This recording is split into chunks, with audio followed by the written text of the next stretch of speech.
नमस्कार मित्रांनो. ज्या साम्राज्यावरचा सूर्य कधी मावळत नव्हता त्या ब्रिटनची अवस्था केविलवाणी होताना दिसत आहे. एका धक्कादायक घडामोडीमध्ये ब्रिटनचे रक्षा मंत्री आणि रक्षा राज्यमंत्री, अर्थात त्यांची नावं वेगळी आहेत, पण जॉन हेली आणि आल कान्स या दोघांनी राजीनामा दिला. आपल्याकडे मंत्री आणि राज्यमंत्री म्हणतात, ब्रिटनमध्ये मंत्र्यांना सचिव म्हणतात, म्हणजे जे कॅबिनेटमध्ये मंत्री असतात त्यांना सचिव म्हणतात, आणि त्यामुळे रक्षा सचिव आणि जे राज्यमंत्री असतात त्यांना मिनिस्टर म्हणतात, म्हणजे त्यांना संरक्षण दलांचे मंत्री. बट बेसिकली आपल्या दृष्टीने बघायचं झालं तर संरक्षण मंत्री आणि संरक्षण राज्यमंत्री दोघांनीही राजीनामा दिलेला आहे. त्यांचं म्हणणं आहे की ब्रिटिश सरकार, सर कीर स्टारमर यांचं सरकार 2035 सालापर्यंत देशाच्या एकूण GDPच्या 3.5% खर्च संरक्षण क्षेत्रावर करणार होतं, त्याच्यामध्ये गुंतवणूक करणार होतं. उद्याच्या युद्धांसाठी ब्रिटनला तयार करण्याची जबाबदारी आपल्या खांद्यावर होती. हे खरं आहे की, कारण कोणाला तरी दोष द्यायला पाहिजे, आणि त्यामुळे पाठच्या सरकारने संरक्षणाकडे दुर्लक्ष केलं आणि आपण त्याच्यामध्ये सुधारणा करण्याचा प्रयत्न केला, परंतु त्या सुधारणांचा वेग पुरेसा नाही आहे. इतर कुठल्याही युरोपीय देशांच्या तुलनेत ब्रिटननी सगळ्यात पहिले संरक्षणावर GDPच्या 2.5% खर्च करायला सुरुवात केला. बऱ्याच युरोपियन देशांमध्ये 1.5%, 1.25%, 1% असा खर्च केला जात होता, आणि ब्रिटन हा पहिला देश होता की ज्यांनी 2.5% खर्च संरक्षणावर करायला सुरुवात केला. परंतु 2035 पर्यंत जर 3.5% खर्च करायचा असेल तर 2030 पर्यंत 3% खर्च संरक्षणावर, कारण हा वाढत जाणार आहे, आणि त्याच्यातही संरक्षणावर किती खर्च करतो त्याच्यापेक्षा संरक्षणामध्ये किती गुंतवणूक करतो ते महत्त्वाचं आहे. आणि आता 2026 साली हा आकडा वाढून किती झालेला आहे तर 2.5% होता 2024 साली, तो 2.60% झालेला आहे, आणि 2030 पर्यंत तो जास्तीत जास्त 2.68% होऊ शकेल. तुम्ही म्हणाल काय आकड्यात बोलताय, तर मुद्द्याकडे येणार आहे, पण थोडंसं आकडे पण समजून घेणं आवश्यक आहे. आणि याबाबत अर्थमंत्री, मी म्हणजे संरक्षण मंत्री आणि पंतप्रधान या आपल्या तिघांमध्ये, कारण हे पत्र पंतप्रधानांना दिलेलं आहे, चर्चा झाली, अमुक गोष्टी करायच्या ठरल्या, पण प्रत्यक्षात मात्र ते होत नाही. ज्या लोकांना सवलती दिल्या जातात, सबसिडी दिल्या जातात, त्याच्यामध्ये खर्च होतो, परंतु संरक्षण क्षेत्राची आबाळ होते. त्यामुळे जे सैनिक देशासाठी सर्वोच्च त्याग करण्यासाठी लोक सैन्यात जातात त्यांच्या विरुद्ध आपण अन्याय करतोय. आणि त्यांनी राजीनामा दिल्याबरोबर त्यांचे जे राज्यमंत्री होते अल कान्स, त्यांनी देखील राजीनामा दिलेला आहे. त्यांचं देखील तेच म्हणणं आहे. आता त्याच्यामध्ये कदाचित सर कीर स्टारमर यांना आव्हान देण्याचा विषय असू शकतो, पण व्यापक विषय काय हे तो समजून घेणं आवश्यक आहे. इराणमधलं युद्ध, काल रात्री मोठा हल्ला होणार होता, मग पाकिस्तानच्या आणि कतार आणि UAEच्या नेत्यांनी ट्रम्प यांना विनंती केली, मग ते युद्ध, तो हल्ला पुढे ढकलला, कारण एक करार होण्याच्या मार्गावर आहे असं ट्रम्प यांनी घोषित केलं. आज सगळी त्याच्यावर दिवसभर चर्चा. स्टॉक मार्केट वाढलं, आणि स्टॉक मार्केट वाढल्यानंतर पुन्हा बातमी आली की इराणनी त्याचा एक मसुदा जाहीर केला, आणि तो मसुदा जाहीर झाल्यावर लोकांनी तोंडात बोटं घातली की अरे अमेरिका काय इराणला पंचपक्वान्न खायला घालते की काय. संध्याकाळी ट्रम्प यांनी सांगितलं की हा इराणनी केलेला मसुदा हा खोटा आहे, अतिशय खोटारडे लोक आहेत, हे आमच्यात करार हा ठरलाच नव्हता, इराणनी दुसराच काहीतरी सोडून दिला. आणि वर इराणनी ड्रोन हल्ला केला आमच्या बोटींवर. ट्रम्प यांचं म्हणणं आहे जे भारतीय जे खलाशी आणि हे जे मारले गेले ते इराणच्याच हल्ल्यात मारले गेले, खरं खोटं माहिती नाही. आणि त्यामुळे पुन्हा आता काही हे होणार नाही अशी चर्चा आत्तापर्यंत आहे की पुढच्या आठवड्यात हा करार कदाचित करण्यात येईल. G7 देशांची परिषद आहे, तिकडे हे होईल, आणि त्या निमित्ताने जिनिवामध्ये कदाचित पाकिस्तानमध्ये नाही, जिनिवामध्ये हे होईल आणि त्याला इस्लामाबाद करार असं म्हटलं जाईल, कारण पाकिस्तानला श्रेय द्यायला पाहिजे. आणि त्याच्यासाठी अमेरिकेच्या उपराष्ट्रपतींचं विमान युरोपकडे रवाना झालेलं आहे. म्हणजे त्याची सगळी त्यांच्या तयारीसाठीचं जे विमान आहे ते रवाना झालेलं आहे. याचा अर्थ हे नक्की होणार आहे अशी बातमी पसरत आहे.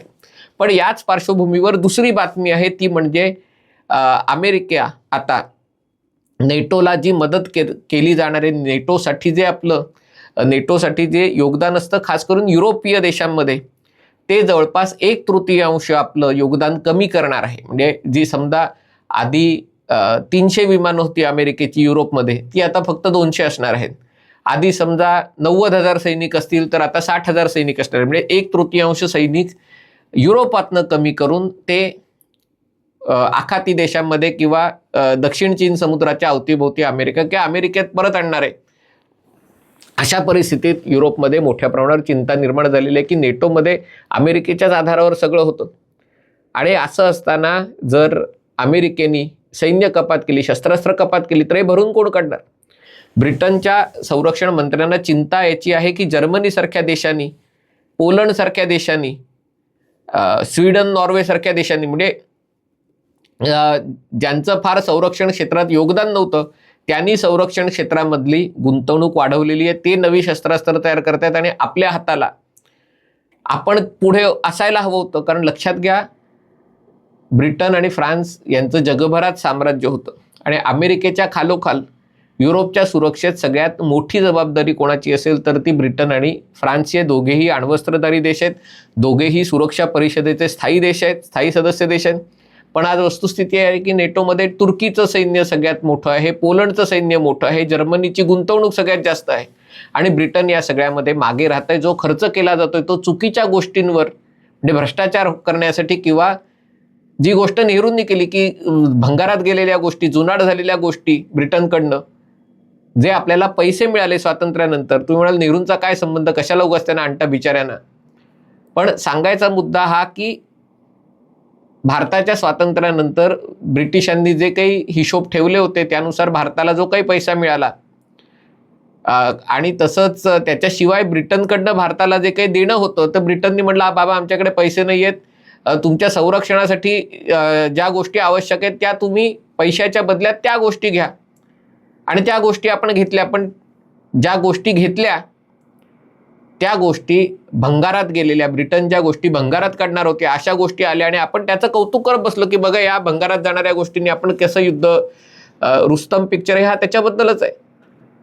तीच गोष्ट सध्या ब्रिटनमध्ये चालू आहे की जे शस्त्रास्त्र खरेदी, म्हणजे खर्च वाढवायचा ही गोष्ट वेगळी आहे, पण खर्च वाढवायचा तर तो ज्या ठिकाणी खर्च केला गेला पाहिजे, ज्या ठिकाणी गुंतवणूक व्हायला पाहिजे, ज्या गोष्टींची आवश्यकता आहे त्याच्यात खर्च करण्याची दुसऱ्याच गोष्टींवर खर्च करतोय, असं देशाचे संरक्षण मंत्री आणि उपसंरक्षण मंत्री यांच्या आरोपातनं होतंय. ब्रिटनकडे आज लढणारे फक्त 70,000 सैनिक आहेत, 70,000. आपल्याकडे पोलीस जास्त असतील याच्यापेक्षा, महाराष्ट्रात पोलीस जास्त असतील. आणि हे 70,000 सैनिक कुठलं युद्ध लढणार? तीच गोष्ट ब्रिटनचं हवाई दल असेल, नौदल असेल, त्यांच्याकडे 2 विमानवाहू जहाज आहेत, पण कुठेही आखातात जाऊन तिथे कोंडी करणं, समुद्र अडवून धरणं, त्यांना कोणाला संरक्षण पुरवणं, कमांडो कारवाई करणं हे त्यांच्यासाठी खूप पुढची गोष्ट आहे. आणि सैनिक रिक्रुटमेंट, सैनिक भरती होत नाहीयेत कारण लोकसंख्या वाढते, ती पाकिस्तानी तिकडनं आलेल्या लोकांची लोकसंख्या वाढते आणि हे सैन्यात जाणारे लोक नाहीयेत, हे खायला काळ आणि भुईला भार, सरकारने आमचा खर्च करावा, सरकारने आम्हाला सवलती द्यावा, अशा टाईपचे लोक आहेत. त्यामुळे सैनिकांची संख्या, इक्विपमेंटची संख्या, युद्धाचं स्वरूप बदललेलं आहे. आता तुम्हाला अनेक प्रकारचा इंटेलिजन्स, सायबर इंटेलिजन्स आणि इतर प्रकारचा इंटेलिजन्स आवश्यक आहे. तो जर तुम्हाला मिळवायचा जगभरातनं, त्याच्यासाठी गुंतवणूक करणं आवश्यक आहे. ती गुंतवणूक करण्यात ब्रिटन मागे आहे. ड्रोन युद्ध इराणमध्ये बघितलं, युक्रेनमध्ये बघितलं, छोटे छोटे ड्रोन, स्वस्तातले ड्रोन आज जबरदस्त नुकसान करतायत. उद्या जर युद्ध झालं तर अशा प्रकारचं युद्ध करावं लागेल. ब्रिटनची ते तयारी नाही आहे. आणि म्हणून सरकारमध्ये राहण्यापेक्षा आपण सरकारमधनं बाहेर पडतोय असं जर संरक्षण मंत्री, आणि 2 वर्षात, सरकारला 2 वर्ष पण नाही झाली, पण हा जो संदेश आहे हा सगळ्या देशांसाठी, युरोपीय देशांसाठी आहे. आणि त्याच्याला मी शेवटचा हे जोडतोय, आपल्याला खूप कौतुक करायची सवय आहे की आपले परराष्ट्र मंत्री काय बोलतात, काय सगळ्या युरोपीय देशांना निरुत्तर करतात. तो कुठला तरी एक व्हिडिओ सर्क्युलेट होतोय की युरोपीय ते कुठेतरी सध्या आहेत, बल्गेरियात गेले होते, तिकडनं फिनलंडला गेलेत आणि तिकडे युरोप पत्रकारांनी प्रश्न विचारला आणि त्याला कसं उत्तर दिलं. वा, त्यांना लाद घालायला पाहिजे, चल फुट म्हणून. असली उत्तरं देऊन उपयोग नाही.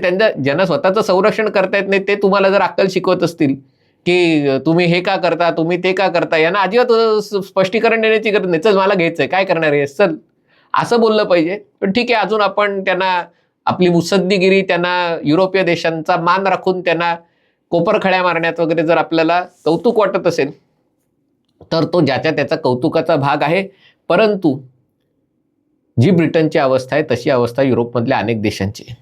ही आपल्यासाठी मोठी संधी आहे. आपल्याला ही पोकळी निर्माण होते ती भरून काढायची. अत्याधुनिक शस्त्रास्त्र प्रणाली, अत्याधुनिक युद्ध साहित्य निर्मिती, आणि नुसती साहित्य निर्मिती नाही तर त्या देशांमध्ये जाऊन तिथल्या राजकारणावर प्रभाव टाकणं, बदल घडवून आणणं, हे आपल्या गांधीवादी मनोवृत्तीला सहन होण्यासारखं नाहीये की नाही हे आपण करत नाही, हे आपला हा बुद्धाचा देश आहे असं. पण जी गोष्ट ब्रिटिश ईस्ट इंडिया कंपनीने केली, जी गोष्ट फ्रेंच ईस्ट इंडिया कंपनीने केली, काय केलं त्यांनी, व्यापार केला ते ठीक आहे, पण शेवटी तैनाती फौज पुरवली. आणि तैनाती फौज कोणाची पुरवली तर भारतात राहून भारतीयांचीच तैनाती फौज उभी केली. पण जोपर्यंत तुम्ही तैनाती शस्त्रास्त्र आणि तैनाती फौज तयार करत नाही तोपर्यंत तुमचा दबदबा, हे UN सिक्युरिटी काउन्सिल जाऊ दे, त्यांनी काय ते स्थान मिळालं नाही मिळालं, UN कुठे काय करतंय, त्याचं स्थान मिळून काय डोक्यावर मुकुट घालून बसणार आहोत का आपण. पण जगात बदल घडवायचे असतील, आणि हे कुठे दिसतंय, हे मॉरिशस आणि चागोस आयलंड वगैरे या भागामध्ये. म्हणजे कारण ब्रिटनला फक्त स्वतःच्या संरक्षणाचा विषय नाहीये, अनेक युरोपीय देशांच्या संरक्षणाची जबाबदारी ब्रिटनवर आहे, अनेक छोट्या छोट्या द्वीप राष्ट्रांच्या संरक्षणाची जबाबदारी ब्रिटनवर आहे. तिथे जर ब्रिटनची पकड सैल होत असेल तर भारताने त्याच्या पुढाकार घ्यायला पाहिजे. आणि म्हणून ही राजीनाम्याची बातमी फक्त ब्रिटनच्या स्थानिक राजकारणाचा किंवा आंतरराष्ट्रीय राजकारणाच्या घडामोडींचा एक भाग न बघता आपल्यासाठी किती मोठी संधी आहे त्या दृष्टीने याकडे बघितलं पाहिजे असं माझं मत आहे. हा व्हिडिओ आपल्याला आवडला असेल तर कृपया लाईक करा, शेअर करा आणि चॅनल सबस्क्राईब करण्याची विनंती आहे. तुर्तास इथेच थांबतो. पाहत रहा MH48.